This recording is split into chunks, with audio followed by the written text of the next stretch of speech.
రాజశేఖర రెడ్డి గారి బిడ్డనని మర్చిపోయి జగన్మోహన్ రెడ్డి గారు నేను రాజకీయంగా ఆర్థికంగా ఎదగకూడదు అన్న ఉద్దేశంలో నన్ను ఎలాగైనా సరే నా భవిష్యత్తును పాతిపెట్టాలి అన్న ఉద్దేశంతో ఎన్నో చేశారు. అందులో భాగం ఫోన్ ట్యాపింగ్లు అయితేనేమి, నా మీద నిఘా పెట్టడం అయితేనేమి, నేను మాట్లాడుతున్న వాళ్ళని ట్రాక్ చేయడం అయితేనేమి, నాకు రాజకీయంగా బలమయ్యే వాళ్ళని లేక నాకు సపోర్ట్ చేసే వాళ్ళని బెదిరించడం అయితేనేమి, ఇలాంటివి ఎన్నో చేశారు. అందులో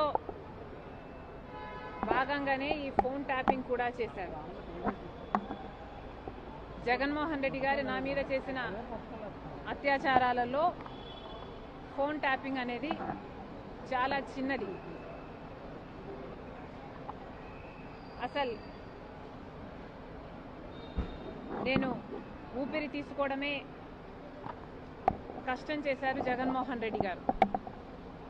కనుక ఆ రోజుల్లో నేను తెలంగాణలో పొలిటికల్ అరీనాలో ఉన్న కేసీఆర్కి వ్యతిరేకంగా పోరాటం చేస్తున్నా, జగన్మోహన్ రెడ్డి గారికి ఏ సంబంధం లేనప్పటికీ నన్ను తొక్కేయాలి అన్న గట్టి ప్రయత్నం చేస్తున్నాడు.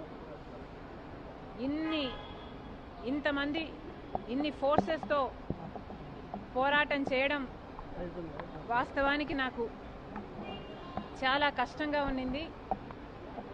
Therefore, I could not fight every battle.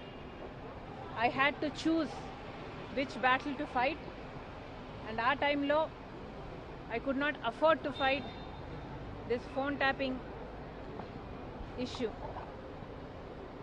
నేను ఏ పోరాటాలు చేయాలి అన్నది నా సర్వైవల్ కోసం నేను పోరాటాలు చేస్తున్నా.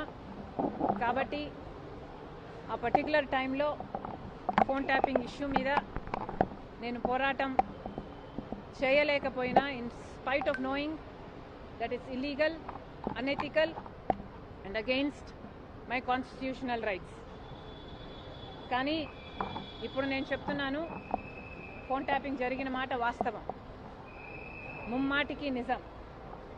ఈ కాన్వర్సేషను సుబ్బారెడ్డి గారు వైసీపీ నాకు సొంతంగా వినిపించింది. ఇది నిజం. కాబట్టి ఇప్పటికైనా నేను అప్పుడు చేయలేని పోరాటం, ఇప్పుడు ప్రభుత్వాలు మారాయి, ఇక్కడ రేవంత్